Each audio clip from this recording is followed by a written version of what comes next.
Boa noite, pessoal. Sejam bem-vindos, então, à quarta aula do curso sobre Capitalismo, o Ideal Desconhecido. Sejam bem-vindos, Eduardo, Lorenzo, Aline, César, Felipe, a todos os outros que vão depois assistir a nossa gravação. Hoje uma aula, como nós estávamos falando, em meio a um Grenal, então, todos os gaúchos presentes aqui, é uma honra também que vocês estejam priorizando este conhecimento do que se estressar como eu em assistir o meu Grêmio, que às vezes me dá dor de cabeça. Mas deixando de lado, nós vamos falar também de uma guerra, né? Não vai ser uma guerra dentro de campo, mas nós vamos falar hoje do capítulo 2 da obra, então, que se chama As Raízes da Guerra. E um fato interessante, e acredito que vocês compartilhem também dessa opinião, é que quase todo mundo diz ser contra a guerra. Eu nunca encontrei ninguém que fosse a favor da guerra. Eu digo em primeiro momento, sem especificar uma discussão e tudo mais, só falando de guerra, né, de uma coisa mais abstrata, não de um conflito específico. Então, como a gente sabe, poucas pessoas, eu pelo menos nunca aconteceu, acaba, né, acorda pela manhã pensando assim: ah, que legal se a minha cidade fosse bombardeada hoje, né? Ou que os meus filhos fossem convocados, né, fossem alistados para o exército. Ou que tudo que nós tivéssemos, né, plantado e construído nas nossas vidas fosse destruído de uma hora para outra. Isso se viu ao longo da história em diversas oportunidades, né? Mas a gente vê que então a história humana ela está cheia de guerras.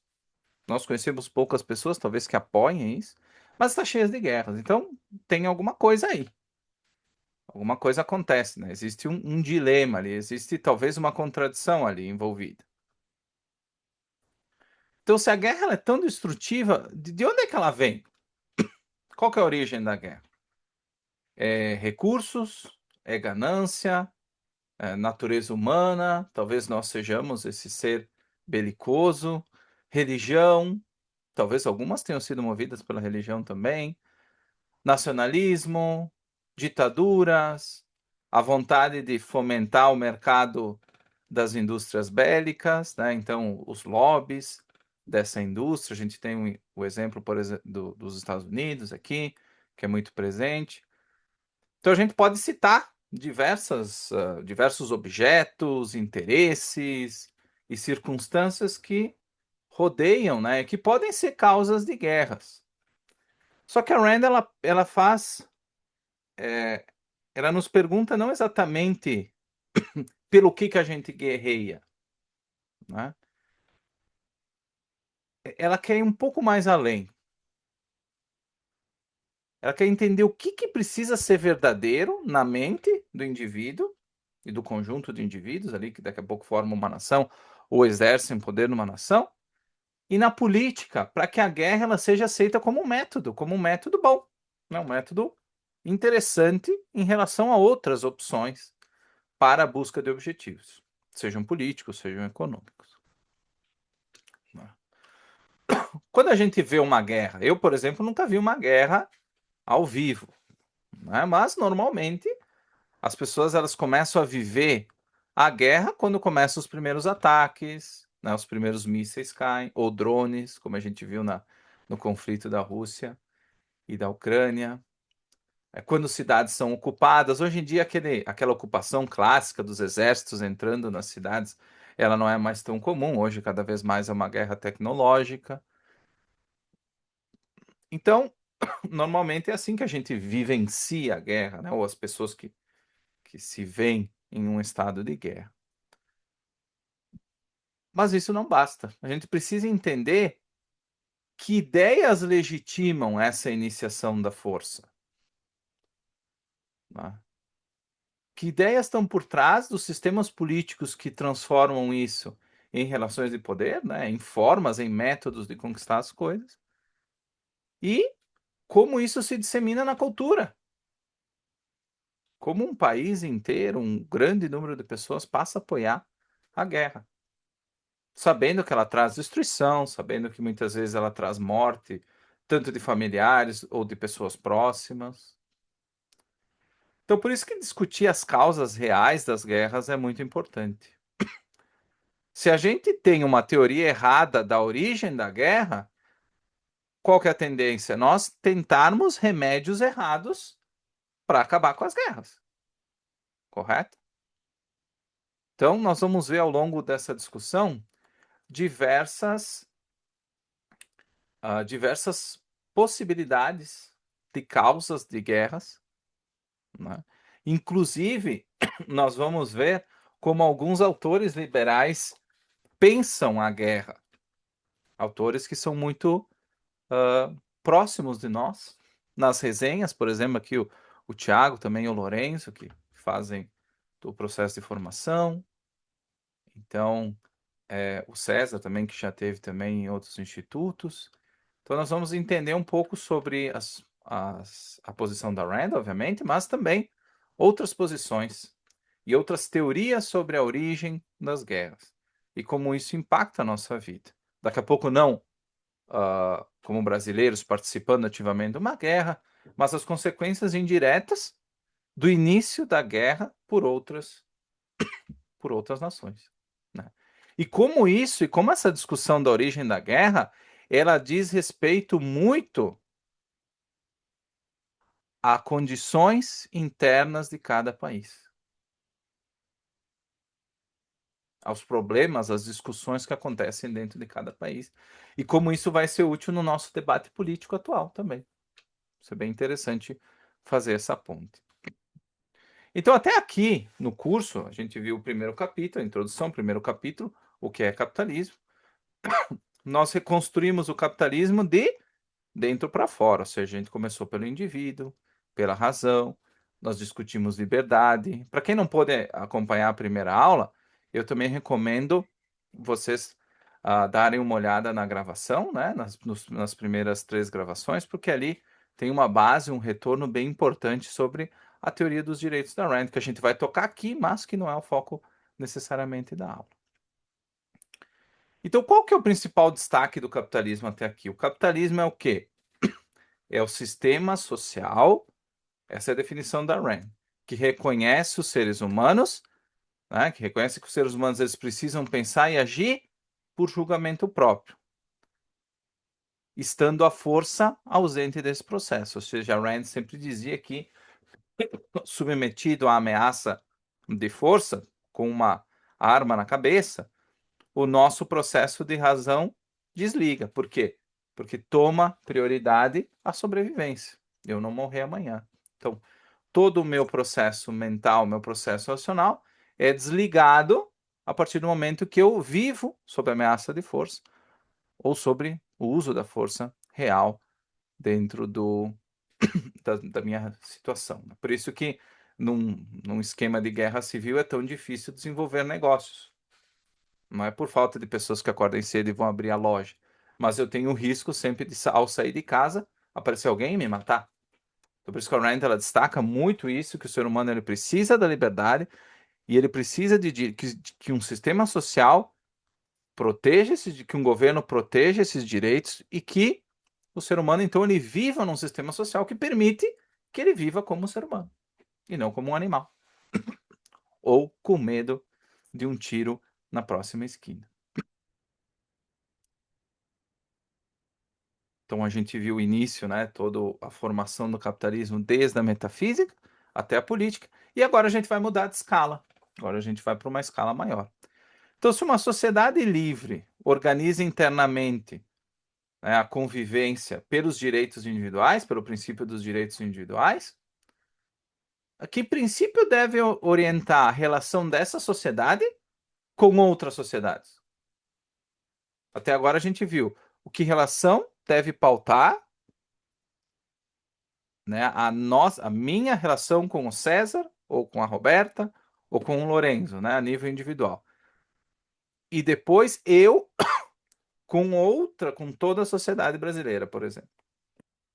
E agora, como uma sociedade como o Brasil, né, aqui uma abstração, né, mas como o nosso país, como um país se relaciona com outro?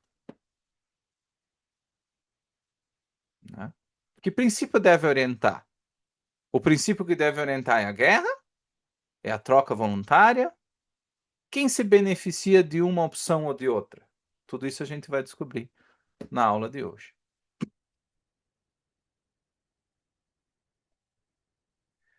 Para entender essa discussão sobre guerra, a gente tem que voltar um pouco no tempo, né? A gente tem que voltar a 1966. Mas o que aconteceu lá? Vamos chegar. Vamos chegar em 1966. No final ali, no final não, na metade de 45 termina a Segunda Guerra Mundial e surge uma suposta paz, uma suposta Pax Americana, né? O nazismo é derrotado. Só que isso não significou ausência de conflito. Logo, logo, no início da década de 50, o mundo ele já está organizado num esquema de Guerra Fria, como vocês conhecem. Então havia dois blocos, um influenciado mais associado ao capitalismo, outro mais associado ao socialismo, né, da União Soviética. Então havia esse. Por que era uma guerra fria, só para retornar? Era uma guerra fria porque ela não envolvia um conflito armado. Então tinha encerrado a Guerra Mundial, havia entre aspas, um pacto velado de não agressão, né, de não agressão direta entre essas superpotências, se estava no processo do Plano Marshall de reconstrução, mas existia essa Guerra Fria, existiam essas duas potências que haviam saído vencedoras, de fato, da guerra, que haviam dividido o mundo, né? A Alemanha, especialmente, e então nós estávamos no meio dessa disputa. E por que elas estavam evitando, né, esse conflito dos Estados Unidos com a União Soviética? Porque podia ter seguido, né? O problema era que a guerra ela podia escalar para o quê? Para uma disputa nuclear. Então, como se desenvolviam esses conflitos? Conflitos por, né, que eles chamam de guerras por aproximação, ou proxy wars. Então, nós tínhamos visto já a Guerra da Coreia, que era dessa forma. E aí chega os anos 60 e surge o conflito no Vietnã. E esse conflito ele acaba sendo muito mais próximo para o americano médio, né? O americano já tinha meio que se assustado com a Guerra da Coreia, mas chega o conflito do Vietnã e uh, isso se torna muito mais do que uma guerra. Porque o Vietnã não era só um evento militar. Ele se tornava o quê? Um problema moral vivido por famílias reais, por famílias de americanos. Muitas vezes pela família do teu vizinho, né?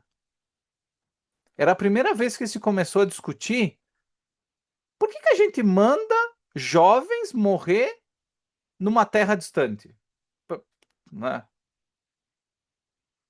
Não era como se esses jovens eles acreditassem. Lembrem que nessa época o alistamento militar era obrigatório nos Estados Unidos. E as pessoas começaram a se perguntar: tá, mas eu não concordo com isso. Eles são jovens, eles vão lá defender uma causa que eles nem sabem qual é, eles não acreditam nisso. E eles eram obrigados a isso pelo alistamento, como ainda, né, no Brasil, por exemplo, né, o serviço militar obrigatório. Então, pela primeira vez na história, de fato, eu digo, conscientemente, o americano médio começou a pensar na guerra desde a perspectiva do indivíduo e não da nação como um tanto. Então, o Estado ele pode reivindicar a vida do Joãozinho, muitos anos da vida do Joãozinho, dizendo para ele: vai lá arriscar a tua vida no Vietnã, no meio da selva. As pessoas começaram a questionar da onde é que vem essa autoridade para um burocrata que eu não conheço obrigar o meu filho, ou o filho do meu vizinho, ou meu sobrinho, a ir lutar uma guerra que eu não sei para que serve, lá no meio do Vietnã, no meio da selva. Por que eu tenho que arriscar? Né? Por que o meu filho tem que arriscar a vida dele por esse objetivo coletivo? Que nem está muito claro qual seria.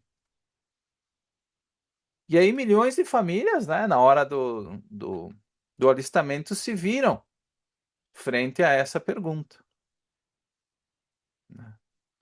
E aí, nessa ebulição dessa discussão, nasce o movimento Pró-Paz, que vocês conheceram, né? O que que era esse movimento Pró-Paz? Todo mundo já ouviu falar, né? Paz e Amor, Woodstock, os hippies, a contracultura.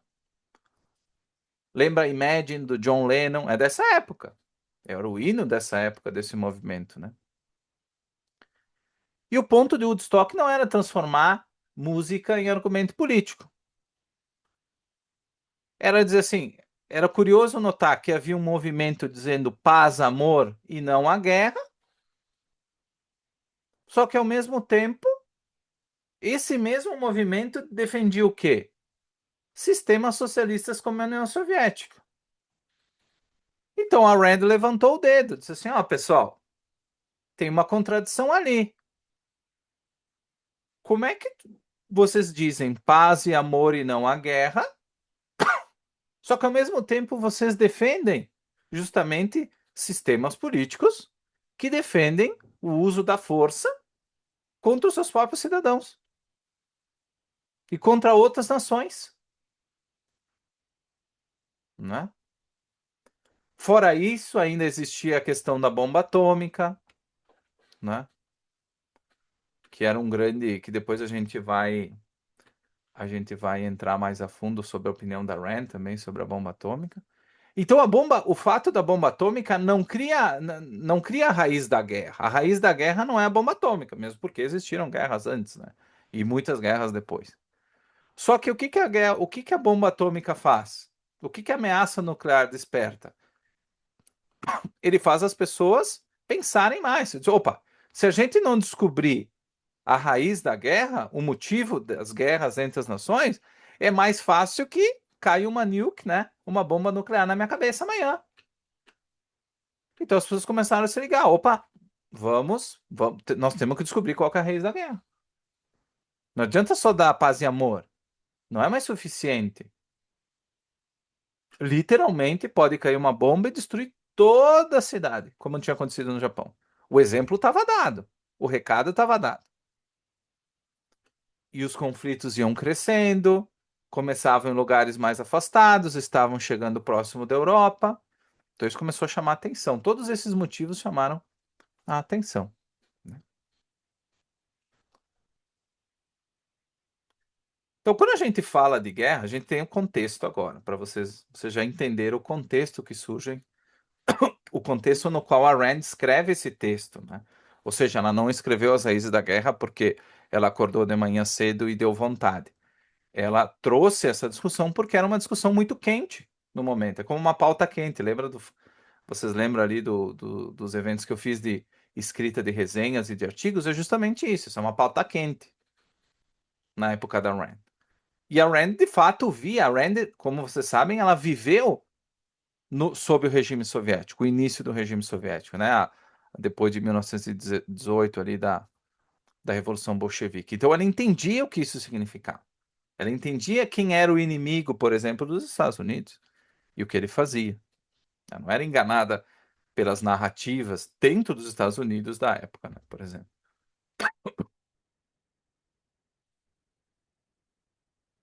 Então, quando a gente fala de política, né, de política normativa, ou seja, a política por trás de todas essas discussões, a gente tem duas perguntas, né? Ou seja, a, uma teoria dos direitos e uma teoria do governo.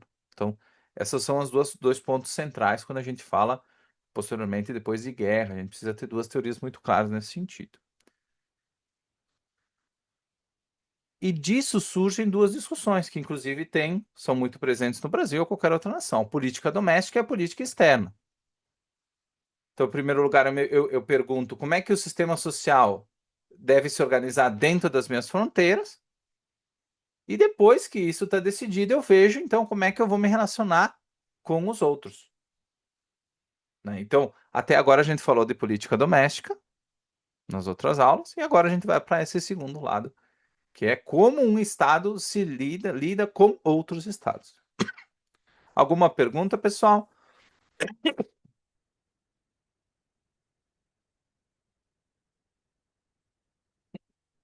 Perdoe a minha tosse.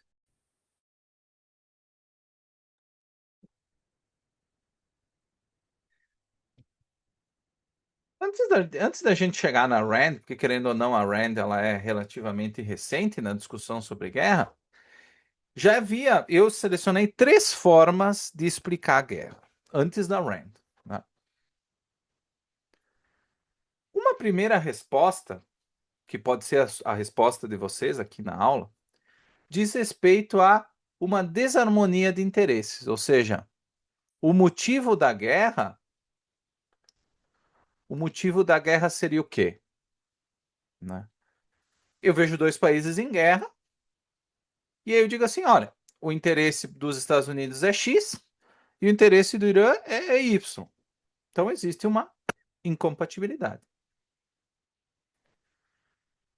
De fato, existe uma incompatibilidade. Só que se eu disser assim, a guerra porque há conflito, eu estou dizendo o quê? Eu estou dando um argumento circular. Qual que é a pergunta certa, então? De onde vem, de onde vem essa ideia de que os interesses são inconciliáveis? De onde vem essa ideia? E pior, que se esse for o caso, por que a força é uma solução para isso? O exemplo do conflito dos Estados Unidos agora em Israel contra o Irã é o exemplo clássico que existe incompatibilidade, existem questões incompatíveis, interesses incompatíveis, e aí se recorre à força, né? Se recorre à guerra. Houve um desfecho satisfatório? Se esse é o problema, incompatibilidade de interesses, o desfecho é satisfatório? O teu lado venceu? Eu não sei qual é o lado de você, mas venceu? Teve um desfecho específico?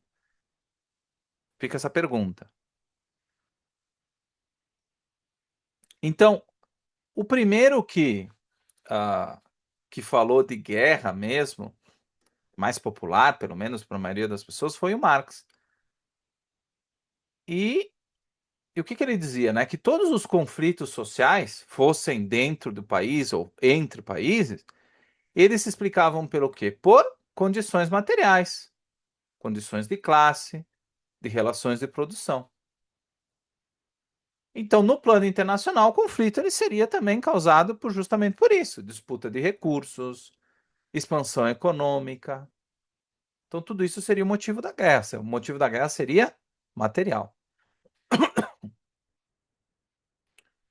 O próprio Rothbard, que teve uma fase muito grande relacionada às ideias da esquerda também, ele entendia que também, de certa forma, o problema, né, o conflito era entre classes produtivas e improdutivas e incentivos materiais.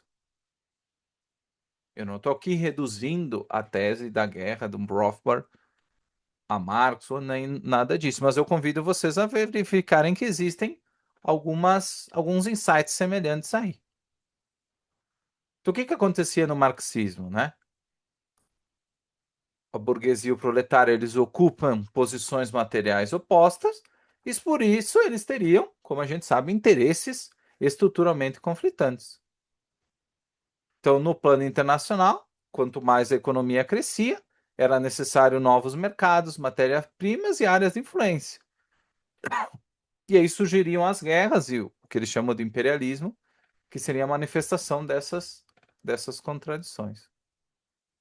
Então, a raiz para o Marx da guerra são as condições materiais.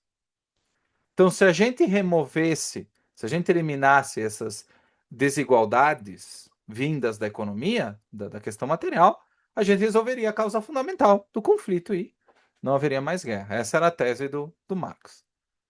Né? Uma segunda tese, que é uma tese cristã especialmente, eles dizem o quê? Bom, a guerra existe por quê? Porque o homem é imperfeito, né? O homem ele é fruto do pecado, ele é um ser caído. E como isso é um fato da natureza humana, é um fato metafísico, é um fato que nós temos dentro de nós desde nascer, você vê que a própria tradição cristã, ela gera o quê? Uma teoria da guerra justa. Vocês já viram esse termo, guerra justa. Então, o cristão ele precisa de uma teoria de guerra justa para saber onde é que a gente poderia usar a força. Porque já que é parte de nós, não tem o que fazer, vai acontecer. Então, como vai acontecer, nós temos que ter uma teoria de guerra justa. Né? O próprio Mises ele falava que existem guerras por causa de limitações humanas, não por causa do pecado, mas que um dos grandes problemas, das grandes causas da guerra era justamente o quê? As barreiras linguísticas e o problema da comunicação entre povos diferentes. Então ele não tinha uma teoria belicista, mas ele dizia que uma das principais causas da guerra era o quê? Era a incapacidade da gente se comunicar. A diferença entre as linguagens, entre as palavras, entre as traduções. Eu, por exemplo, como tradutor, eu poderia efetivamente, através do meu trabalho, estar fomentando a guerra para o Mises. Imagina se eu traduzo alguma coisa errada. Pode acontecer. Eu estaria, de certa forma, sendo responsável por uma guerra, né? Claro. Isso é uma extrapolação, né? Mas vocês entenderam o, o contexto. Então, essa hipótese é muito forte no nosso meio social.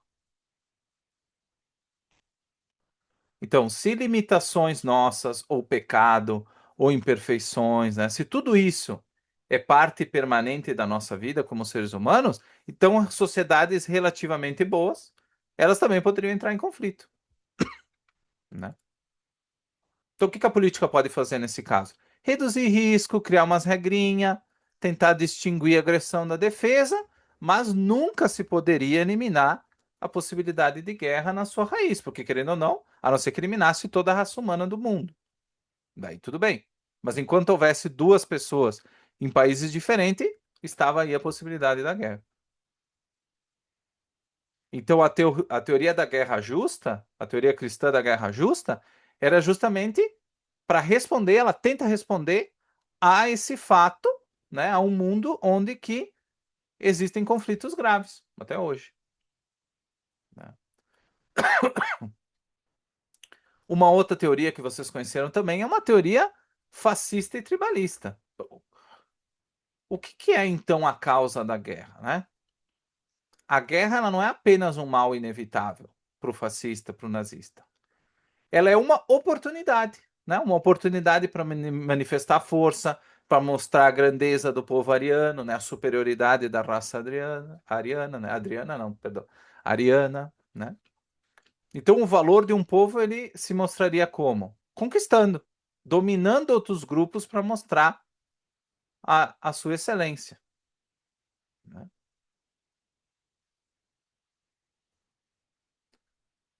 E aqui a gente, vocês conhecem a moral do guerreiro? A moral do guerreiro é muito importante ao longo da história. Nas ordens aristocráticas e militares, a nobreza, a nobreza era quem? Era quem tinha coragem em combate, quem conquistava. O nobre é aquele que conquistava. E o comerciante, ele era visto como o quê? Ao longo de grande parte da história, como alguém inferior, alguém que ficava fazendo continha, trocando, né, vendo dinheiro. Então, antigamente, e em muitas guerras também, a questão do guerreiro era muito valorizada, porque o guerreiro era o vigoroso. Então, o guerreiro conquista por quê? Porque ele acredita que conquistar é uma forma elevada de existir, né, e demonstrar sua superioridade com relação aos outros grupos. Então, essas são as teorias, pessoal. Algumas das teorias, né? Não estou exaurindo aqui, mas algumas das teorias sobre o surgimento, né? Sobre a origem da guerra. Agora a gente vai entrar, né, na reflexão mais específica que a Rand nos permite, né, nos pede, exatamente. Então, para Rand, a guerra ela surge de uma filosofia política. Ela não acontece por acaso. E a gente vai entender isso agora. Para Rand, a guerra é um mal. O que a gente viu agora há pouco? Que quando existe a ameaça do uso da força ou a iniciação da força contra alguém, o que acontece? A força toma o lugar da razão. A vida é ameaçada, a produção é ameaçada e direitos individuais vão para o espaço. Né? Perde qualquer significado. Só que a Rand, ao contrário dessas outras teorias, ela não entende que o mal seja um destino biológico, né, inevitável, que a gente nasce com isso, ou que nós, né, que nasce por algum motivo, ou que a gente é mal por natureza. O homem, para Rand, ele não nasce para ser guerreiro ou para ser pacífico, né? O homem, para Rand, ele tem livre-arbítrio, ou seja, ele pode escolher pensar ou não pensar, rever as premissas, agir racionalmente, sair matando. Ele pode fazer tudo isso, ele tem livre-arbítrio. Então, se a guerra não é uma coisa que nasce comigo, uma coisa determinística, né, da qual eu não posso fugir, então ela depende de escolhas. E do que dependem essas escolhas? Eles dependem de ideias, valores e crenças. Então, o que a Rand nos pede para fazer? Se existe uma contradição, como a gente está vendo aqui, esse assunto da guerra, ela diz: olha, você precisa verificar suas premissas. A guerra ela não começa quando o primeiro tiro é dado, ela começa antes. Por quê? Porque eu, por exemplo, como o decisor, né, a pessoa que decide sobre o meu país entrar em guerra ou não, eu, eu entendi, eu tinha uma premissa filosófica, uma premissa sobre direitos, que em certo momento disse assim: não, Matheus, realmente, tá certo, vai, tu tem razão, tu tem autorização para começar a guerra, para usar a força. E que premissa é essa? Que eu preciso, que eu posso iniciar a força para obter algo que eu considero valioso. Território, petróleo, religião, né, prestígio, grandeza nacional. Ou seja, o princípio é o mesmo. O valor que eu desejo, o valor que eu quero, ele é colocado acima dos direitos das pessoas que não iniciaram a força contra mim. Por exemplo, eu sou dono do país, né? Eu sou presidente do país A e o César é o presidente do país B. Eu quero petróleo. Eu quero baixar o valor do combustível aqui no meu país A. Tá muito caro. E eu vou entrar no país do César para pegar petróleo para mim. E eu vou matar quem for. Não me interessa. Eu quero petróleo. O meu desejo está acima dos direitos de todo o pessoal que mora ali no país do César. Eu não conheço, não me interessa, não fizeram nada contra mim, não iniciaram a força. Eu vou porque eu quero. Né? Eu quero, eu vou lá e pego. A gente sabe que uma guerra é um fenômeno político organizado. Então, eu, como pessoa, eu posso pegar e entrar no terreno do César e usar a força, né, a violência contra ele, e aí cavocar no terreno dele para tirar o petróleo. A gente sabe que a guerra é um fenômeno político organizado, ou seja, não é só começar de um dia para o outro, né? Precisa do exército, precisa de tributação, a abertura de fronteiras, alguém com poder, né, com legitimação para responder em nome desse coletivo, né, de toda uma população. E aí surge a pergunta: se é um fenômeno político organizado, que filosofia política, já que nós estamos falando de política, transforma a iniciação da força em método institucional? Como é que acontece isso? Aí a Rand ela traz a resposta que é o estatismo. Né? E por isso, e como é que funciona isso? Como é que chegamos no estatismo? Porque é muito normal a gente falar sobre isso, né? A gente precisa organizar esse caminho por ramos, que é uma coisa que a Rand faz.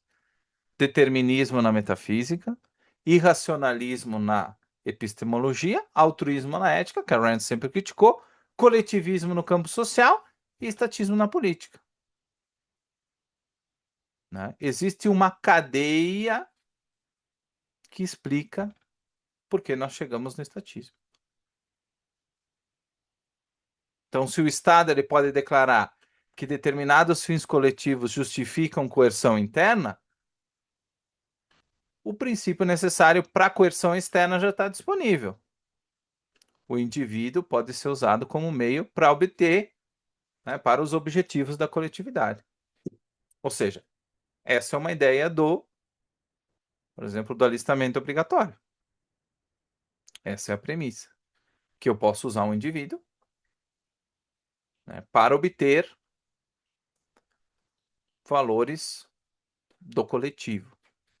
Que normalmente não se sabe quem é esse coletivo e nem quais são esses valores, mas eles são defendidos dessa forma. Então a gente viu, né, a contradição do movimento pró-paz, que eu comentei agora há pouco.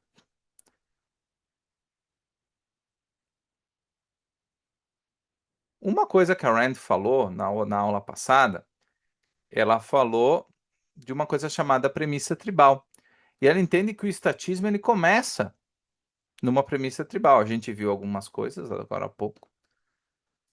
Mas o que é a premissa tribal? É premissa tribal? É uga-uga, Matheus? É disso que tu está falando? Não. O que é a premissa tribal? O que ela diz? A sociedade como um todo, ela deixa de ser vista como um conjunto de indivíduos concretos e ela passa a ser trabalhada como uma entidade superior aos seus membros. Ou seja, a sociedade não é o somatório dos seus indivíduos, ela é mais do que isso. Então, o grupo, essa sociedade, esse coletivo, ele recebe prioridade moral. Então, o indivíduo ele se torna recurso, soldado, instrumento, bucha de canhão, como se diria, né? E para uma guerra acontecer, precisa haver essa substituição, né? Para mandar o Joãozinho morrer por um objetivo que ele não escolheu, eu preciso tratar o Joãozinho como propriedade da tribo, como uma bucha de canhão, como mais uma que eu vou usar. Para eu sacrificar uma população em nome do prestígio da nação ariana, eu preciso colocar a nação acima das pessoas concretas que a compõem. Ou seja, não existe o Mateus, o Eduardo, o Lorenzo, não existe isso. Existe a raça ariana e os objetivos que ela tem. E aí, se o Mateus tem que ir, paciência, né? Vai o Mateus, vai o João, vai o Eric, tanto faz. Tanto faz. Não existe mais indivíduo. Não é importante. É só mais alguém que foi na guerra, né? Que vai pra guerra que eu vou mandar ela. Né?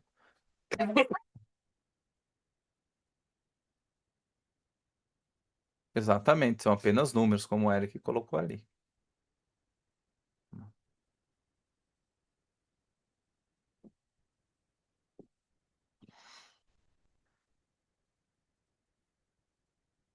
E antes da gente voltar para o estatismo, a Rand ela tinha uma teoria bem interessante a, sobre a origem das guerras. Né? A gente vai começar a entrar nisso agora. E a gente vai ver que parte desse argumento ele dialoga muito com a gente aqui no Brasil. Você já vai entender por quê. No capitalismo, a gente viu que existe o quê? Os direitos individuais, eles são limites ao Estado, correto? São limites ao Estado. Ou seja, eu estou dizendo que existe uma instituição Estado com seus órgãos para proteger os direitos do indivíduo. Para isso que serve o Estado na concepção da Rand, pelo menos. Então, o direito à vida, à liberdade e à propriedade, ele não é criado pelo governo. Não é o governo que me dá o direito de eu viver. Não, não. O governo existe para proteger o meu direito à vida, à propriedade e à liberdade. Ou seja, existe um princípio que vem antes do governo que está no poder naquele momento. Então, o governo ele vem para proteger os direitos, né, para que a gente não viva numa situação de guerra civil eterna. Quando chegamos no ambiente de estatismo, o que acontece? A direção se inverte, ou seja, a normatividade, ou seja, quem decide o que é permitido, quais são os direitos, quando podem ser suspensos, né? Quais grupos podem ser sacrificados, tudo isso vem do governo. Ou seja, é ele que diz o que é direito, o que eu posso fazer, qual que é a lei. Ela é criada totalmente desvinculada do indivíduo. Então, vem de cima para baixo. Então, o poder político, ele deixa de ser, né, no estatismo, ele deixa de ser subordinado e ele passa a determinar o alcance dos direitos, por exemplo, que eu, como cidadão, tenho. Né? Então, se perde essa noção do governo como protetor de direitos. Então, esqueçam essa noção no, dentro da, dentro da teoria objetivista. O Felipe comenta aqui: se as armas nucleares são uma ameaça e a humanidade não pode se dar mais ao luxo da guerra, então a humanidade não pode mais se dar ao luxo do estatismo, exatamente. É isso que a Rand traz no texto. Eu evito trazer muitas citações ao longo da nossa aula, né? Até para não estragar a experiência de vocês, mas também porque o Felipe trouxe uma citação muito bacana ali, inclusive. Mas dentro da aula eu acabo não trazendo muito para reforçar alguma coisa, né? E a Rand ela fala de guerra civil. Né? Quando eu falo de guerra civil, né? Quando a Rand fala guerra civil, o que que isso O que que isso lembra a vocês? O que que é guerra civil para vocês? Né? O que que é uma guerra civil? O que que vem à mente de vocês? O Rio de Janeiro, o Eric pode trazer, né? O Rio de Guerra Janeiro entre é um membros exemplo do mesmo país. exato, uma guerra interna, o Carlos comentou, né? A Digo Aline comentou, o Carlos também, uma guerra dentro do país, né? O Eric falou que é narco-estado. A Guerra dos Farrapos também. Aqui a gente teve, vai ser comemorado ali, né? Enfim, eu mesmo na escola estou trabalhando com os alunos a Guerra dos Farrapos. Então é um exemplo de guerra civil, né? E, e por que que ela é tão grave? Porque ela vai aos poucos, né, minando todas as relações internas de um país, ou seja, a minha relação com o meu vizinho, a vida cotidiana, todos os conflitos políticos envolvidos, né? Então, tudo o que diz respeito à sociedade é transformado. As instituições, as famílias, as relações locais, né, entre as pessoas. E a Rand ela traz essa reflexão de guerra, né, de guerra civil, porque ela viveu isso na União Soviética, né? Então, ela viveu essa experiência de primeira mão. E o que que isso representava? Não era simplesmente um conflito entre pessoas que não se gostam, né? Mas sim uma algo que gera uh, consequências muito graves dentro da organização de uma sociedade. Fala, Eduardo. Oi, já que a gente entrou nesse assunto, como é que tu vê a afirmação da Rand aí, exatamente nessa parte do capítulo, de que as guerras mais sangrentas foram as civis e não as entre nações, sendo que só no século passado, se a gente pegar a Primeira e a Segunda Guerra, a gente tem aí alguma coisa próximo de, sei lá, 80 milhões de pessoas mortas. Que guerra civil teria batido? Isso é só num século, só nesse. Não parece um pouco contraintuitiva essa afirmação dela? Eu fiquei pensando assim que em termos de número de pessoas, não sei o que tu pensa a É, esse respeito. agora nós vamos entrar nisso, Eduardo. Eu acho que eu vou conseguir responder essa pergunta. A gente falou até agora de um conceito de guerra civil dentro de um conflito armado, especialmente. a gente viu que tinha algum tipo de afetamento de instituições e tudo mais. Então, a guerra civil tradicional, a nossa visão de guerra civil é essa, né? A minha, pelo menos, antes de ler o texto da Rand era essa. Para mim, guerra civil era isso, guerra dos farrapos, tinha algum elemento aqui, eu brigava porque eu tinha um interesse econômico aqui e ali, mas era uma coisa muito específica, né? Só que ela propõe a gente ampliar isso. Então, guerra civil para ela não é simplesmente dois exércitos, né, combatendo dentro da mesma fronteira. Guerra civil pode ser revolução, pode ser secessão, luta de facções pelo controle do Estado, que acontece no Brasil, e opressão sistemática da sua própria população.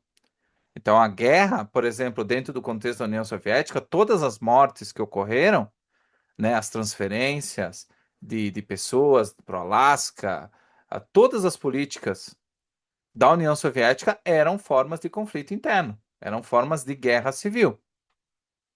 Então, quando o governo viola direitos dos cidadãos, né, ele está fazendo o quê? Ele está criando uma guerra civil interna.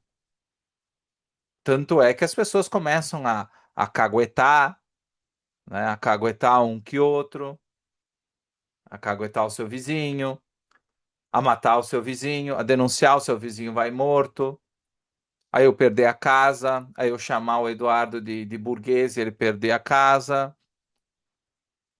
É isso que acontecia na União Soviética. Isso tudo para Rand são conflitos civis. Então, a tua pergunta, Eduardo, do número de vítimas, o número de vítimas bruto, ele não é só isso que a Rand está falando, ela não está contando corpos. Ela está dizendo que o impacto ele é muito além do número de pessoas que morreram. Ela está falando que o impacto é muito mais profundo que isso. Ela está falando que, de fato, é destruída. Existem muitos sistemas, né, muitos regimes, nos quais você não vê um conflito armado, mas a guerra está acontecendo. A guerra civil está acontecendo. No Brasil, nós temos exatamente uma guerra civil. Hoje, aonde, por exemplo, nas relações econômicas, nas relações entre instituições. Nós podemos não estar contando corpos, como num combate entre o PCC e o Comando Vermelho, ou a invasão de uma favela, mas nós estamos em um modelo que a Rand consideraria um conflito civil, uma guerra civil, né? Quando a gente pensa no contexto brasileiro, né? Em centrão, em bolsonarismo, em petismo, grupos ligados ao judiciário, né? Nós estamos vendo o quê? Conflitos, uma guerra civil pelo poder.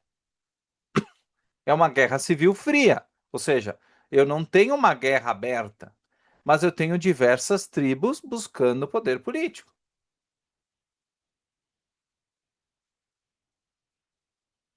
Também, Aline, não deixa de ser. Então, quando a Rand ela fala de guerra civil, se ela estivesse falando, Eduardo, de número de corpos, de mortos, aí tu estaria correto. De fato, soa estranho, né? Dizer, não, como os conflitos mais sangrentos foram as guerras civis? Não faria sentido.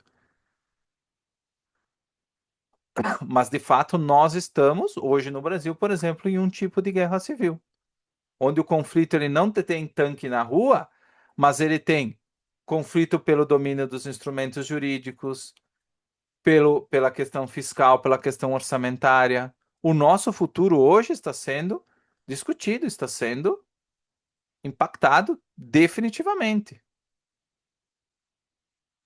Eu falei Né? na quantidade de mortos como um indicador só, não é que Isso. seja só esse, mas foi uma bagunça no mundo inteiro. Não, não é uma.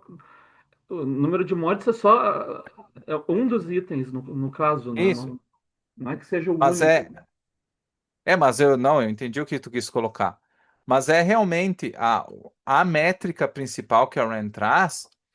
O que que ela está chamando a atenção? Que a guerra ela começa muito antes, vamos dizer, aqui a gente fala, ela está falando da guerra entre países, mas ela fala que a guerra só é possível entre países porque existe um conflito civil interno nos países por muito tempo. E que depois a tribo que toma o controle, ela chega num momento que acontece o quê?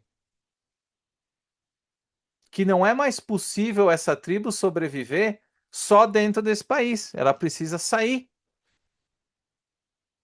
Não. E como é que isso acontece, né? Se eu vivo numa sociedade onde que os direitos, né, os direitos individuais, eles não são limites ao poder do Estado, qual que é o maior prêmio que eu tenho dentro de um país? Tomar o Estado, não é? Se os direitos individuais não têm valor, o que que tem valor? O Estado, porque é o Estado que vai dizer o que que é o meu direito, o que que deixa de ser. O Estado é o grande prêmio. Então, quem controla isso pode distribuir recurso, cargo, privilégio, regular concorrente, favorecer aliado, roubar aposentado, impor custo aos rivais. Então, existe uma corrida armamentista em muitas formas, né? Até de armas mesmo, né? Isso é um elemento para ver quem controla o Estado, né? Então, cada facção ela precisa do quê? Mais deputado, mais orçamento, mais cargo, mais fundão, mais controle institucional. Então, eu preciso ter poder para obter recurso e eu preciso de recurso para obter ainda mais poder. E aí surge o que? A corrupção. E várias bancadas, que nem o Eric traz aqui, bancada da bala, bancada evangélica, bancada LGBT. O grande prêmio no Brasil é ser dono do Estado, né? Só que aí a gente chega num problema, que é o que a gente está enfrentando no Brasil, por exemplo. Não quer dizer que o Brasil vai entrar em guerra internacional, né? Mas os Estados Unidos está nesse ponto também. Nenhuma sociedade possui, né, recursos infinitos. Nenhuma sociedade, né, para quem gosta de economia austríaca, sempre se destaca a questão dos recursos escassos, ou seja, não tem recurso para tudo a todo momento. É necessário fazer escolhas, né? Então, tempo, capital e inteligência, né, tudo isso é movimentado para onde eu incentivo?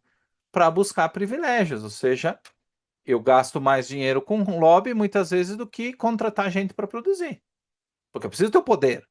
Se eu não estiver ao lado de quem está no poder, eu não vou ser beneficiado. E a corrupção brasileira é justamente isso.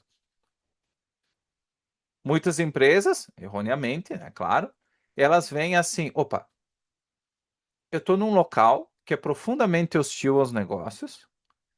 Se eu desbancar aqui, eu vou me ralar. O que me dá poder de ficar com as portas abertas é muito mais o acesso ao Lula e ao Lulinha do que a minha eficiência,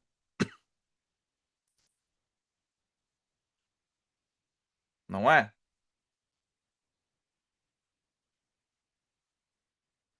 Então, eu preciso o quê? Surgem os empresários de compadre, né? Que são essas pessoas que elas dizem assim, opa, como eu não consigo, JBS, não pode. Como eu não consigo ser produtivo nesse lugar e a minha produção, a minha sobrevivência, ela depende dessa influência que eu tenho com os principais grupos políticos e tal, porque eles não vão emitir daqui a pouco uma tributação que me proíba de exportar, ou que me proíba de produzir, de certa forma, eu vou atrás do poder político. Só que com o tempo, o estatismo ele vai exaurindo o território. E a gente está vendo hoje no Brasil. O que está acontecendo? Grandes recuperações judiciais, né? Grande fechamento de indústrias. O que que isso significa? Que essa guerra civil na qual nós vivemos, ela está tendo, ela já está muito grande, né?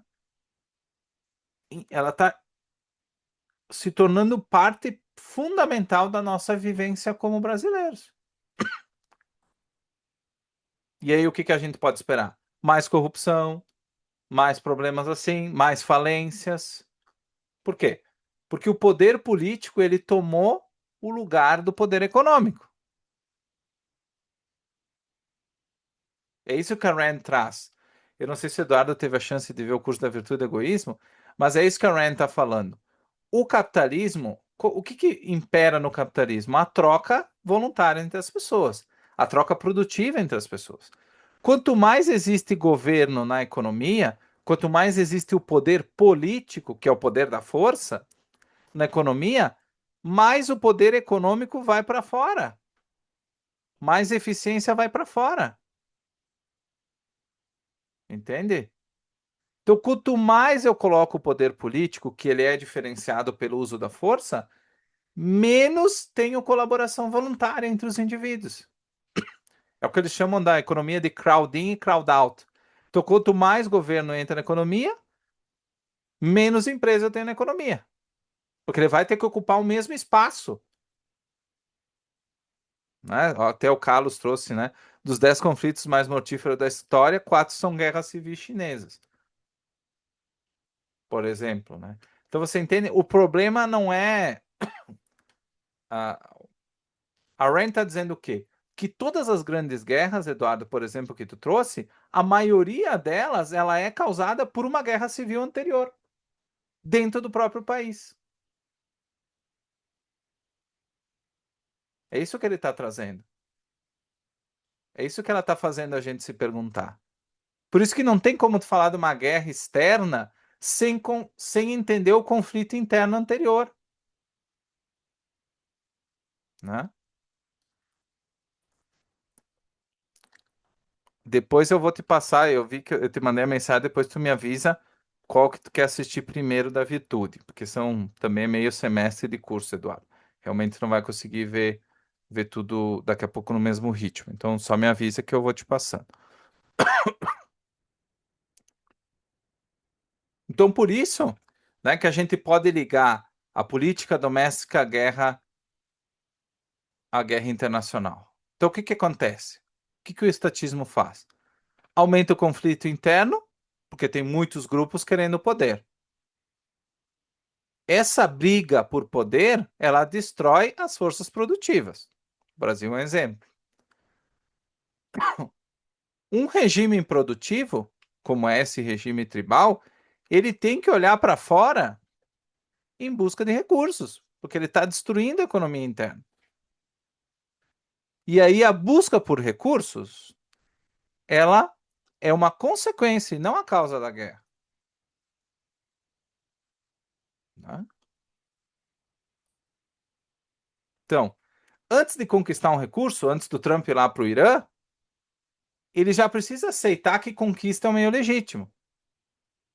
Só que antes de ele buscar politicamente conquistar, o que que aconteceu nos Estados Unidos que a gente vê hoje? Uma redução, e no Brasil também, da capacidade de troca e de cooperação. A gente viu, por exemplo, na questão da Guerra das Maldivas e tantas outras, que também acontece muitas vezes, que é o quê? Um governo em crise ele diz assim, olha, nós podemos ter problema, mas o verdadeiro inimigo é aquele britânico que quer tomar nossa ilhazinha ridícula ali no sul. Vamos se unir para derrotar aquele cara, né? Então vocês já viram também esse exemplo, né? Então o país, que tipo de país tem incentivo para começar uma guerra, como a gente viu? São os países improdutivos, né?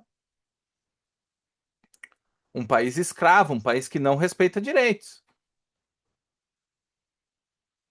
Uma sociedade produtiva, ela já tem um método para enriquecer, para conquistar os recursos que ela quer. produzir e trocar. A guerra é cara, destrói capital, vidas, infraestrutura, comércio. Mesmo quando um país ganha uma guerra, quais são os custos econômicos e humanos, né? Quais são os custos? Fala, Eduardo. Aproveitando o momento aqui, e lembrando ali do capítulo, enfim, a gente já. Acho que a gente concorda que a guerra de conquista ela é moralmente errada, isso acho que ninguém vai fazer uma defesa dessa guerra. A própria Rand considera que a guerra para defesa ela é moralmente correta também. Ela fala ali até que o pacifismo unilateral ele é um caminho para agressão, ele é uma porta aberta para agressão. Teria um terceiro tipo ainda, que é uma guerra preemptiva, uma guerra preventiva, quando eu tenho uma suposta ideia de que um adversário ele está se armando para me destruir. É claro que nem sempre é isso, muitas vezes é um interesse econômico disfarçado de uma guerra preemptiva. Então, a justificativa uh, pública ela é da guerra preemptiva, mas no fundo é uma guerra econômica. Então, a gente nunca sabe exatamente qual é o motivo, mas supondo que fosse uma guerra puramente preemptiva, qual é a visão da Rand sobre esse terceiro tipo?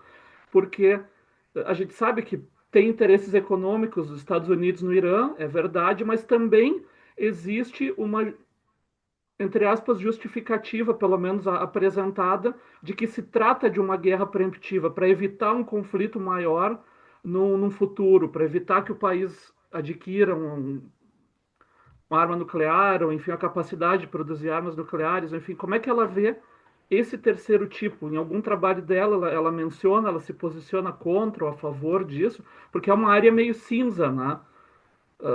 Tu vai perguntar, tá, mas como é que tu tem certeza que o adversário está se armando para te atacar no futuro? Pode ser verdade, pode não. Eu não sei, eu fiquei curioso sobre essa terceira opção. Quanto a guerras preemptivas, a Rand, eu não me lembro exatamente que ela tenha falado a respeito disso, né? Eu realmente eu não sei. Pode ser que ela tenha falado. Dentro do contexto de uma análise, respondendo a tua pergunta, é, eu acredito que, sou eu, né? Eu acredito que se houvesse provas, né, de que de fato, por exemplo, o enriquecimento do Irã, que ele argumenta ser para questões de energia, né, ele estaria sendo montado para atacar os Estados Unidos, que foi o argumento do Trump, por exemplo, que tu trouxe, eu acredito que ela defenderia, porque aí o que que acontece? Eu estou dizendo que existe alguém que está comprometido a me atacar, né? E que isso, então, eu preciso evitar para que esse caso não aconteça, né? Que não aconteça esse ataque. Então, eu entendo que se ela tivesse, por exemplo, acesso a todas as informações, e você mesmo disse, né, que é uma área cinza, e de fato é, eu acredito que ela defenderia. Ela defenderia esse ataque. No caso de Israel, por exemplo, que o Daniel e o Eric também comentaram ali, acho que ela também defenderia, porque a gente entende que determinados povos, eles estão claramente, e eles dizem isso, que o objetivo deles é obliterar a nação de Israel, por exemplo. Então não tem dúvida, né? Não existe dúvida envolvida. Existe a certeza de que eles querem destruir Israel. Já deixaram isso claro. Israel se defende e ataca, né, com essa perspectiva. Né? O Felipe traz também a Guerra dos 6 Dias e tudo mais, né? Aqui não faz sentido a gente voltar numa regressão infinita, né, há 2000 anos para falar sobre a sobre quem começou primeiro, enfim, né? Acho que essa é a discussão para outro local, né? Aqui o Carlos trouxe, né, as questões dos direitos individuais, né, do desafio do Irã e tudo mais. E a Rand ela comenta sobre a invasão desse tipo de país também depois, ao longo do texto.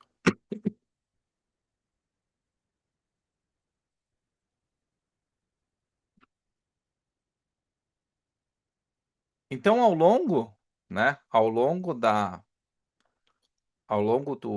da história, a gente viu que sempre, né, qual que é a relação entre capitalismo e paz, né? Qual que é a relação entre capitalismo e paz, né?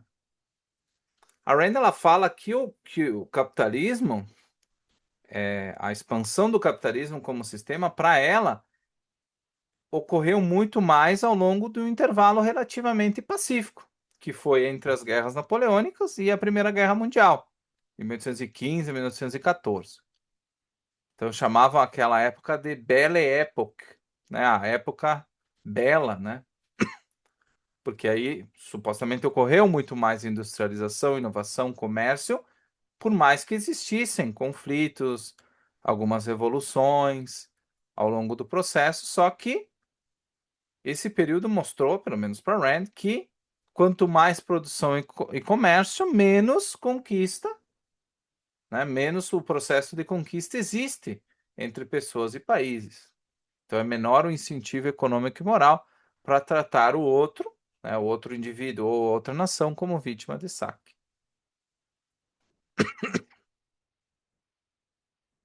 Então a Rand ela gostava de se ver como uma ponte, né? Ou seja, ela era uma ponte entre a confiança produtiva do século XIX, onde ela nasceu, e que ela viveu a Revolução Russa, as Guerras Frias e as guerras mundiais, né?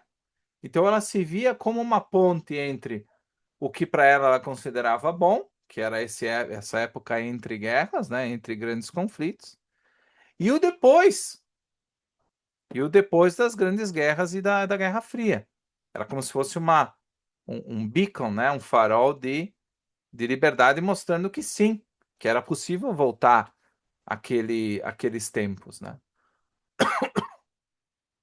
Então, sempre que eu vejo a produção e a troca e os direitos individuais como válidos, eu vejo sempre mais o outro como o quê? Como um parceiro e não como uma vítima, né? Então, é sempre importante a gente notar que essa era a ideia da Rand sobre o capitalismo.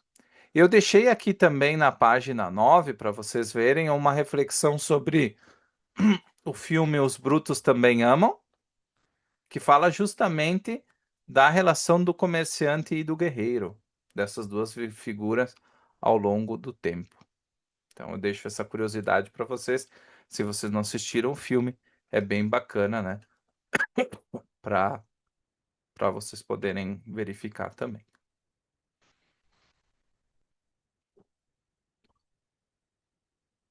Tá, mas então, nós falamos ali das posições tribais e tudo mais, a gente discutiu um pouco de guerra civil, teve uma participação ótima ali, o Eduardo também comentou, o Felipe, a Roberta, o Carlos, né?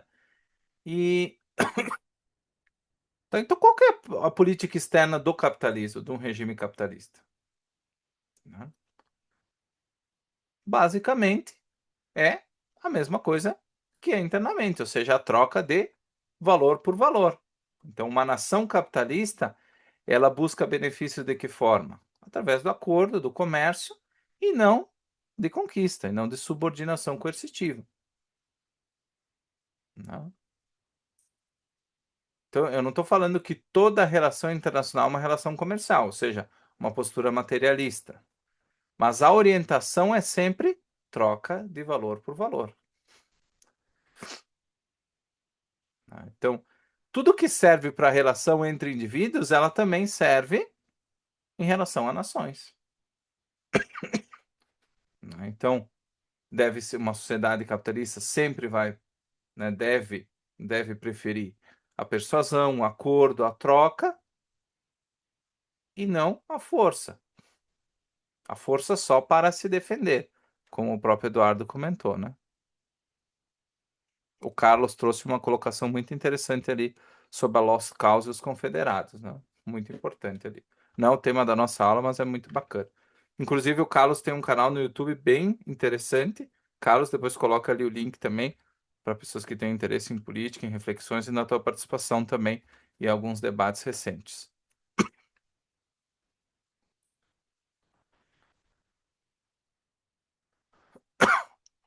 É interessante que como é que se chama, né?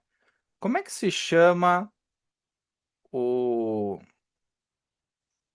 como é que normalmente é chamado, então, os Estados Unidos ou outras nações, né, nos últimos tempos, né? São chamados de imperialistas. Então, sempre que uma nação tem predominância econômica, ela é chamada de imperialista. Nos Estados Unidos é um exemplo mais claro. O que é um império? Qual que é a definição de império? Império era um regime, né, uma organização política que impunha, né, os seus interesses pela força com o propósito de subordinar outra nação. Isso que é o império. A definição clássica de império é isso. Você ter predominância econômica não significa que você está usando a força. Significa que você pode ser mais produtivo, mais inovador, você faz melhor escolha de parceiros, né? Então, se milhões de pessoas, como é o caso no mundo, preferem usar o dólar nas suas negociações, não tem ninguém apontando uma arma para elas para usar. Então, se eu considero vantajoso usar o dólar ou comercializar com os Estados Unidos, eu não estou tendo uma postura imperialista, como se eu tivesse, como se essa influência fosse quase uma ocupação militar. A pergunta principal para Rand é qual? Houve uma troca voluntária ou uma relação de coerção? Né? Então é isso que a Rand ela nos chama a atenção para fazer. Esse é o filtro, né, que nós devemos fazer. Outra coisa, né, outra acusação muito constante é que os empresários eles lucram com a guerra. Tem um tipo de empresário que lucra com a guerra, que é o empresário de compadre.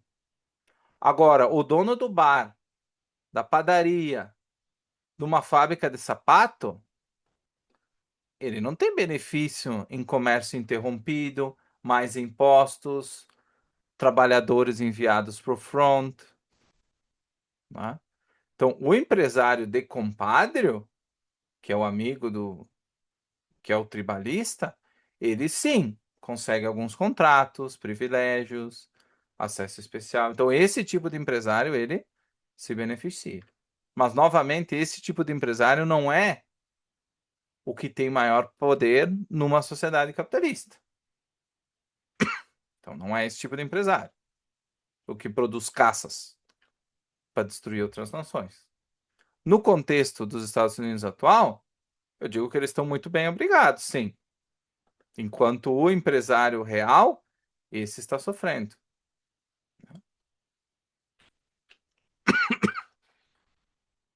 Agora, umas perguntas, né, algumas questões uh,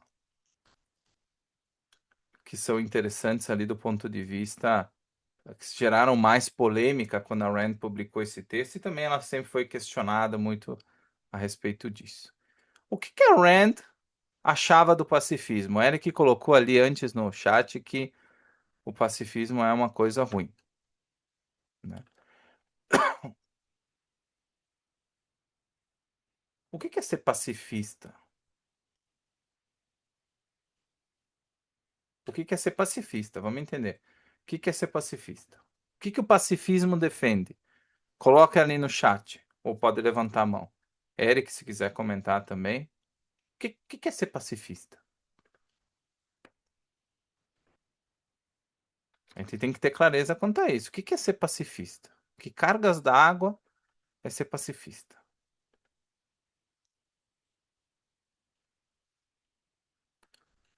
Para Rand, o que que significava ser pacifista? O que que é pacifismo?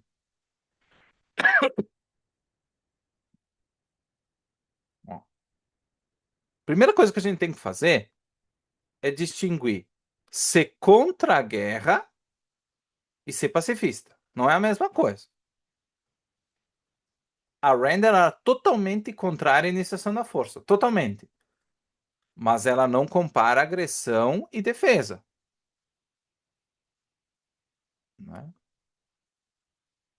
Se o Eric inicia a força contra mim, eu tenho, né, a responder com força pertence a uma categoria moral diferente. Eu posso fazer isso. Tenho direito a fazer isso para defender a minha vida.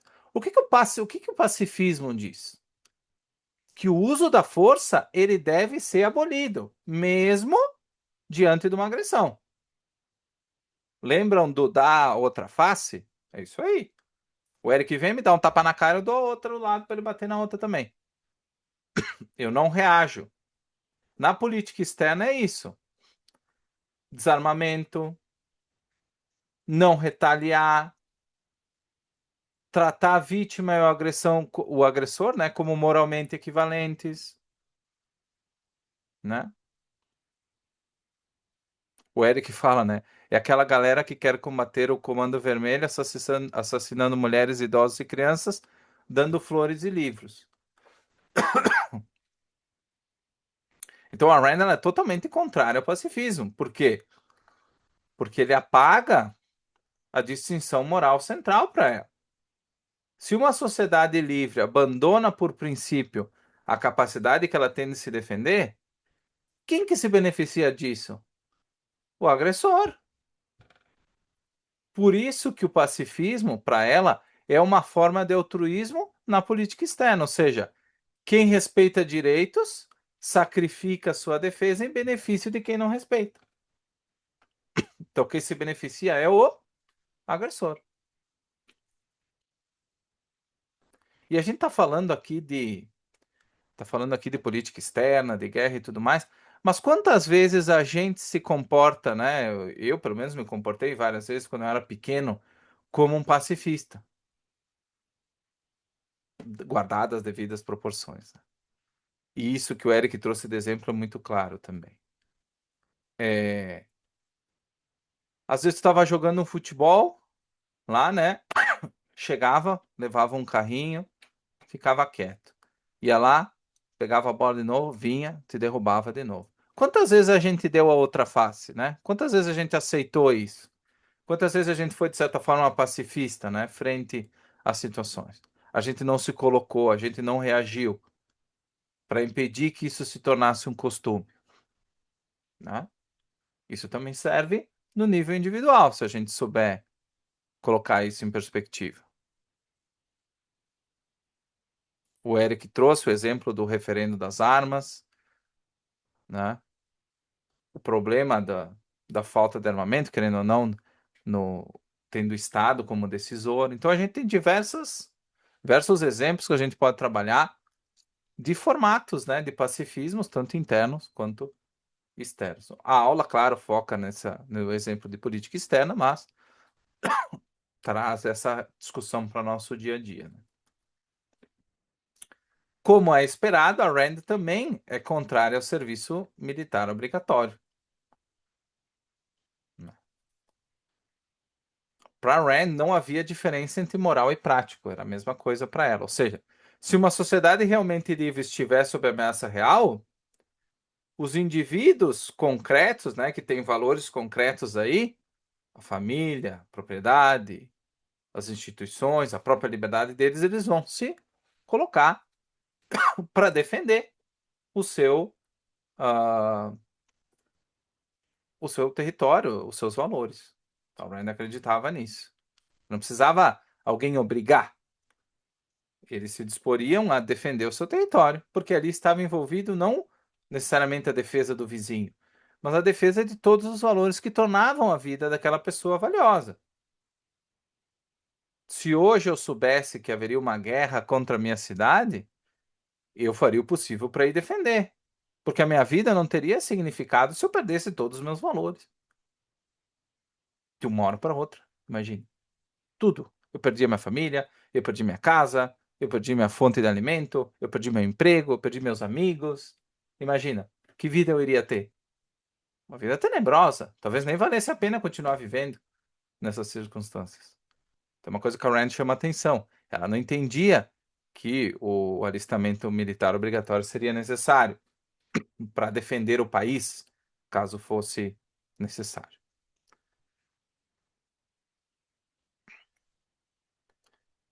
Então, por isso, né, no contexto histórico desse texto que a gente está lendo, a Rand, ela se põe como opositora à participação americana nas guerras da Coreia e do Vietnã, né? E aqui isso não deve ser tomado como uma posição, né, uma regra automática contra qualquer conflito futuro. Mas ela pede que a gente, na hora de decidir sobre essas coisas, que a gente consiga estabelecer a finalidade da guerra, os interesses do cidadão e a legitimidade do uso da força. A gente precisa ser capaz de estabelecer esse vínculo para decidir, né? Então, nesse caso, o Estado não deveria começar violando a liberdade dos próprios cidadãos para depois afirmar que está defendendo a liberdade. Que era isso que eles estavam fazendo na Guerra do Vietnã, por isso que surgiu todo o debate. Primeiro eu não respeitava os direitos do cidadão, dizendo para o Joãozinho ir, obrigando ele ali para no Vietnã, para depois eu dizer, não, agora que ele foi, ele está defendendo a liberdade. Isso é uma contradição para ela. Então, a defesa voluntária preserva o princípio que se pretende proteger.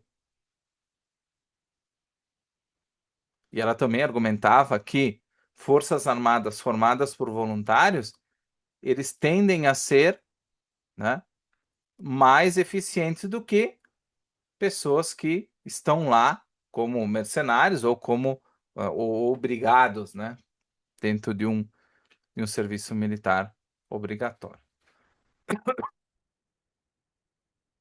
Né?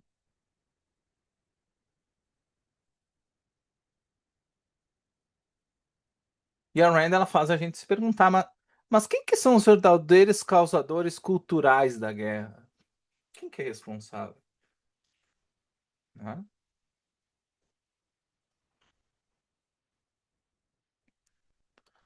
A gente sabe que não vai ser um professor ou um escritor que vai apertar o botão para lançar um míssil. A gente sabe, né? Só que para uma população inteira aceitar uma guerra,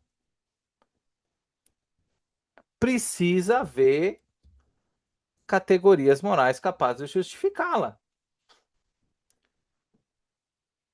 Vocês já viram algum governante acordar de um dia para o outro e dizer assim: bom, galera, acordei aqui e hoje vamos começar uma guerra mundial. Vamos lá, me apoiem aqui que vai dar tudo certo. Tive essa ideia aqui no sonho e agora vamos para a guerra. Não é assim que acontece, né? Nós vemos no nazismo, no fascismo. Não foi de um dia para o outro. E quem que fez esse trabalho de formiguinha? Para convencer todas essas pessoas a defender uma guerra? A maioria dos alemães elegeu Hitler e apoiar, né, e lutar em uma guerra proposta por Hitler. Quem que fez isso? Quem que fez o trabalho sujo? Foram os intelectuais. Só que antes do militar executar, do governo decidir, dos empresários de compadre lucrarem, como a gente viu, uma cultura precisa ter argumentos para tornar essas ações aceitáveis. E é ali que aparecem os intelectuais.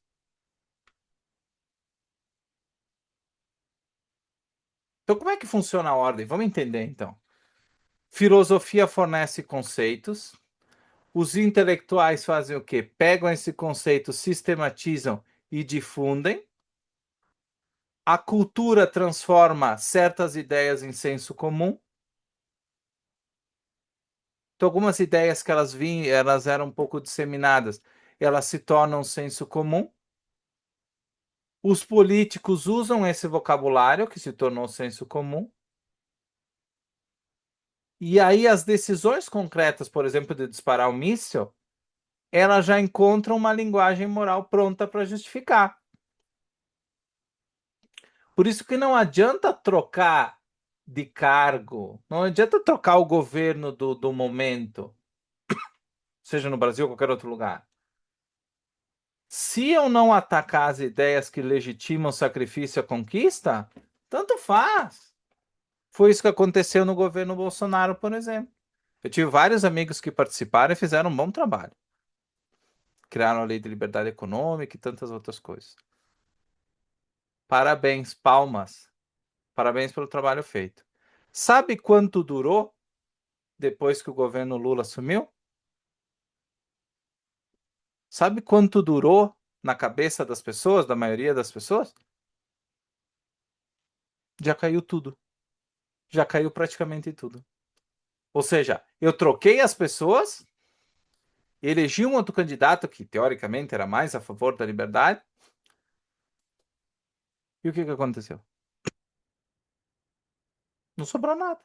Não sobrou o teto de gastos do Temer, não sobrou a lei de liberdade econômica do Bolsonaro, sobrou nada. Por quê? Porque as ideias sempre persistem, independentemente das pessoas que ocupam o cargo, né? Então nós temos que ter isto claro, senão a gente vai sempre ficar patinando, patinando, patinando, se enganando, né?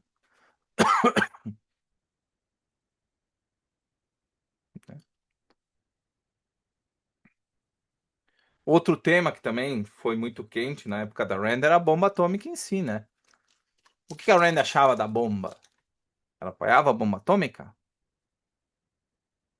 A Rand em si, ela não condena a tecnologia, porque senão ela teria que condenar a faca, a metralhadora e tantas outras coisas, né? Então a gente não pode confundir condenar o objeto com a capacidade, né?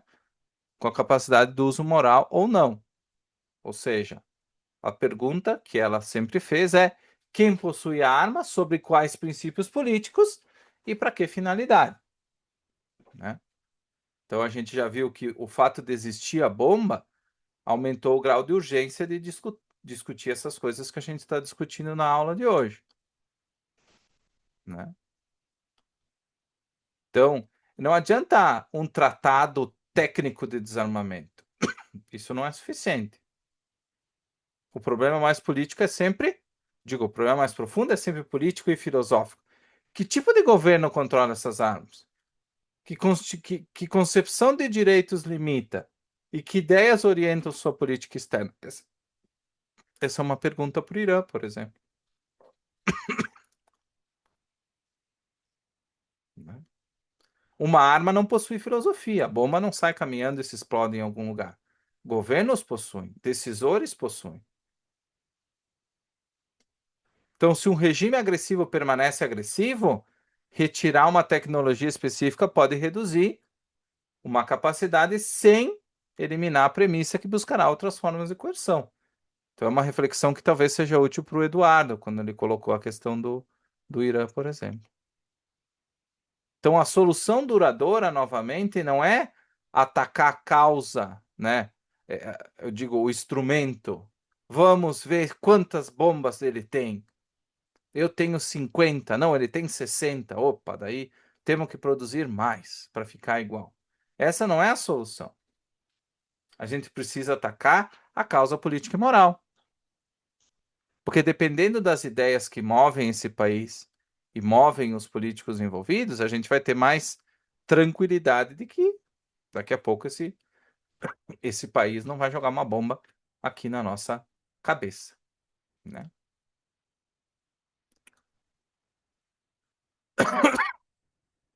Então é bem importante a gente ter isso muito claro.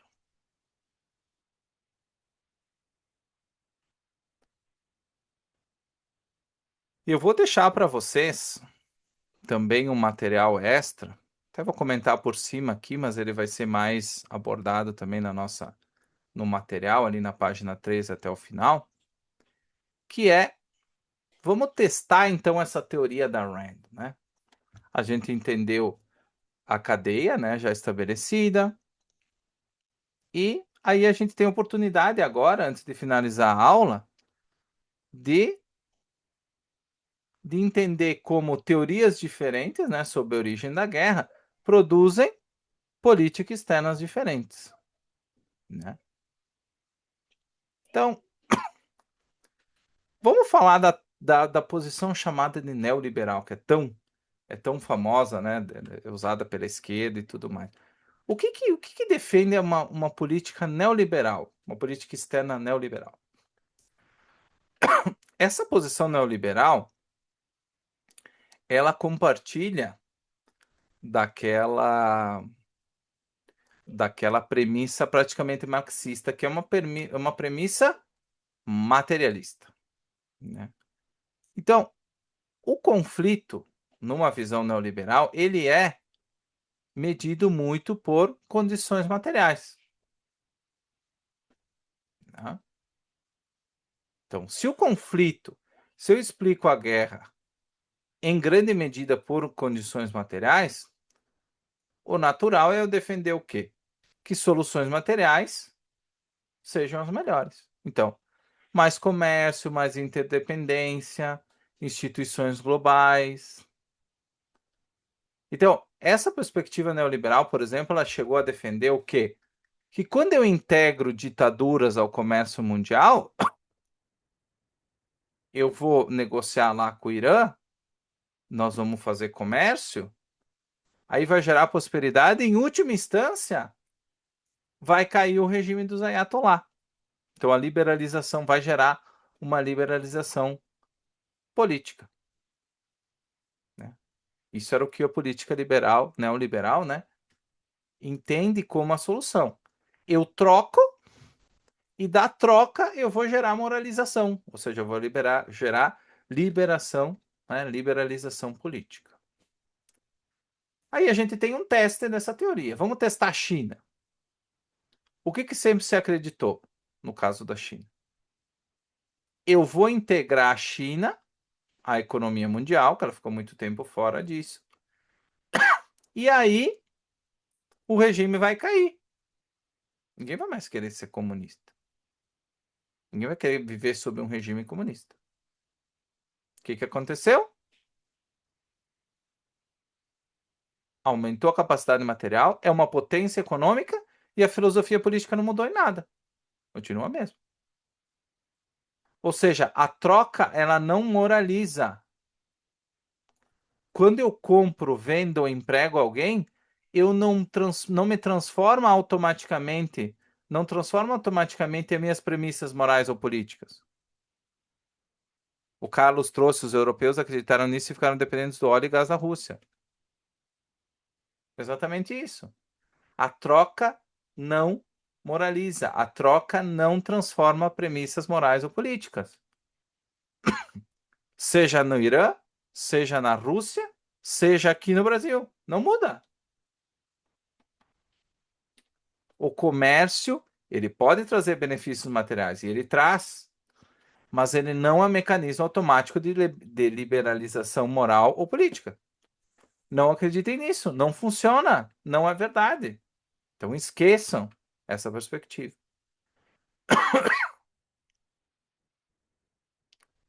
Né?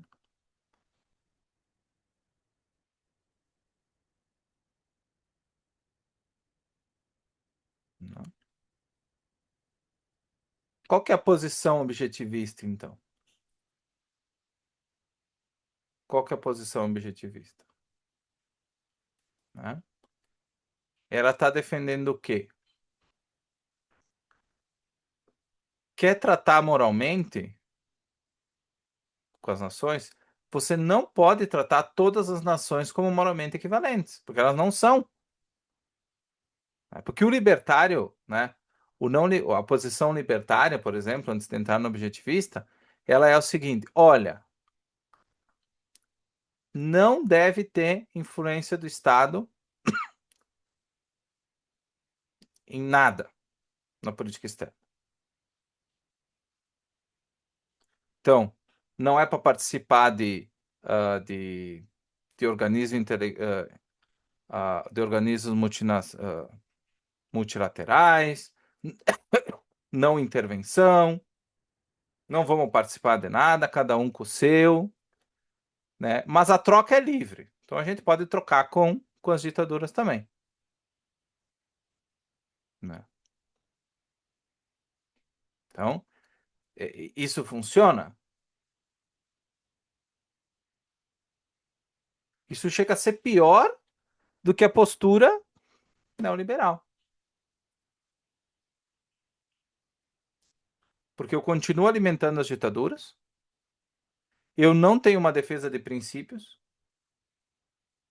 e eu ainda me enfraqueço no processo, porque eu me coloco numa posição em que eu posso ser atacado. Porque eu não tenho um princípio.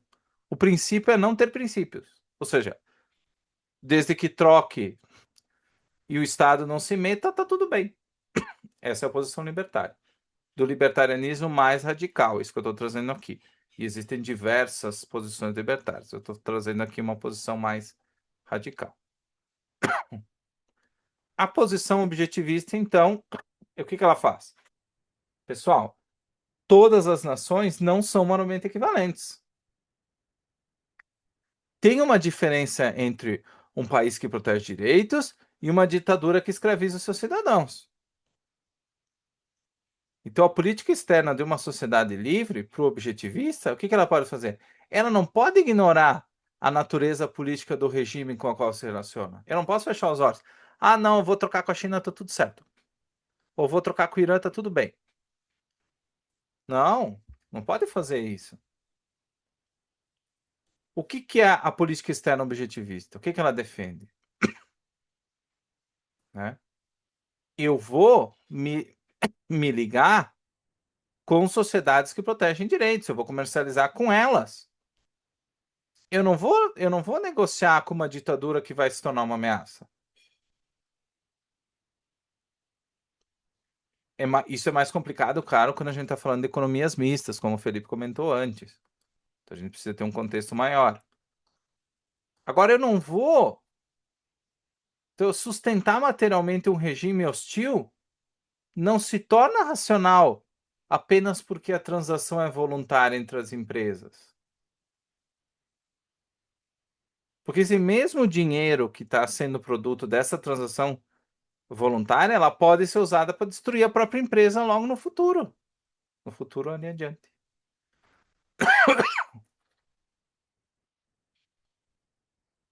Participação em instituições internacionais. O que o objetivista fala? Opa, vamos analisar. Se eu participar serve à proteção de direitos e aos interesses racionais de uma sociedade livre, participa. Se exige sacrifício, como a ONU e tantas outras coisas, não quero. Né?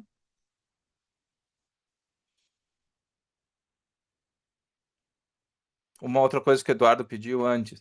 Uma nação livre ela pode ser moralmente autorizada a agir contra uma ditadura em determinadas circunstâncias sem se tornar, né, sem o dever altruísta de salvar populações oprimidas. Né? Então tem sempre que saber. Existe interesse nacional, ameaça relevante e objetivo concreto?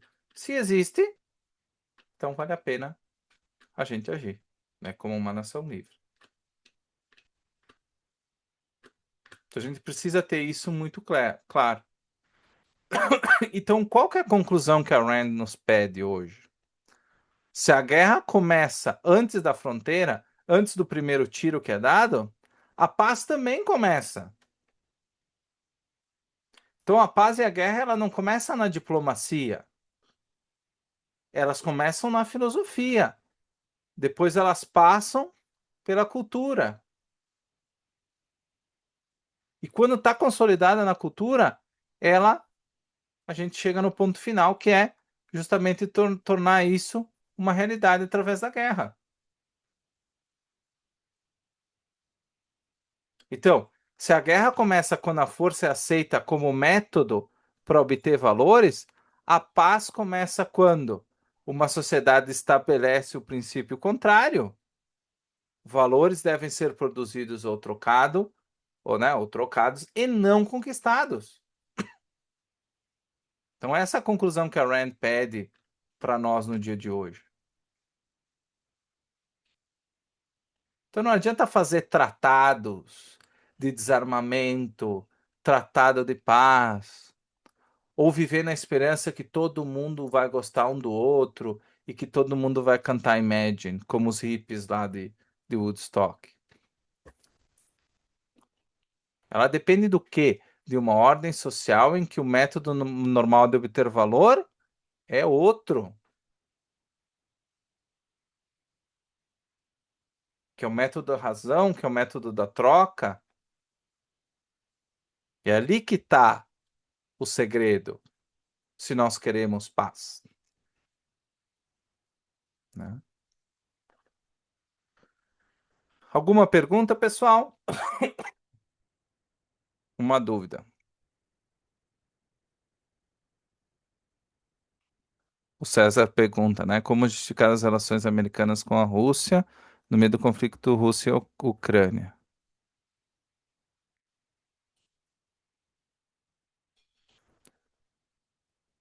E eu teria que pensar mais a respeito. Eu não tenho acesso a todo o contexto da visita, né? Eu nem sei por que que foi feita de fato a visita, né? Até hoje eu estava assistindo alguns vídeos, mas eu não tenho dados suficientes, né, para fazer essa análise, né?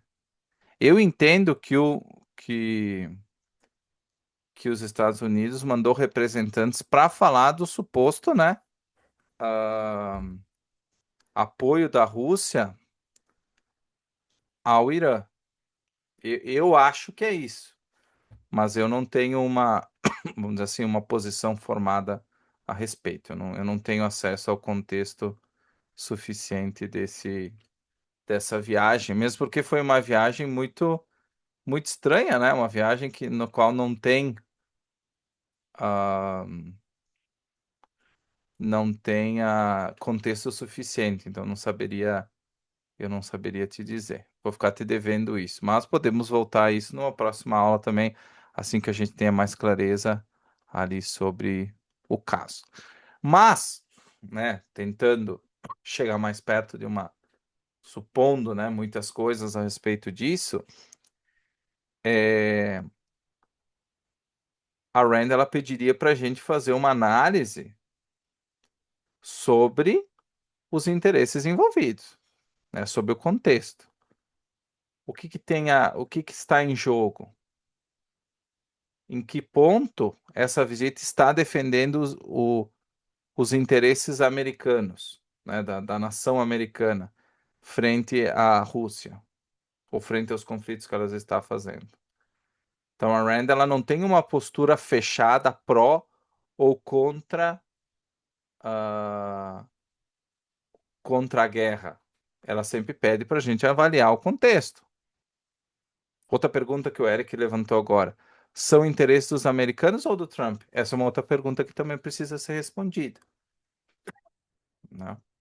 Quando a gente tem clareza sobre esses elementos, daí sim a gente pode fazer uma análise mais correta da visita e do relacionamento entre essas nações. Mais alguma pergunta, pessoal? Ficou alguma dúvida? Amanhã cedo já vai estar o material disponível e as gravações também. Então, qualquer coisa é só mandar uma mensagem também que não tem erro.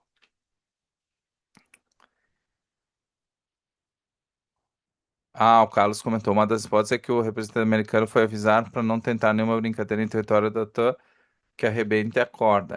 Tem essa questão seria de dissuasão também, né? Uma política de guerra de dissuasão, né? Que não chega, tu não passa daqui que eu não passo daí, né? Então também é uma possibilidade, também já não é novidade, né? Na geopolítica internacional, pode ser isso também.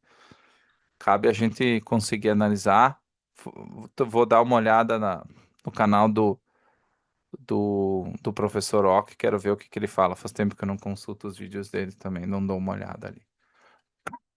Então, uma ótima noite, gente. A gente se vê na quinta-feira que vem para mais um capítulo de Capitalismo, o Ideal Desconhecido. Obrigado, Eric. Uma ótima noite, pessoal. Abração.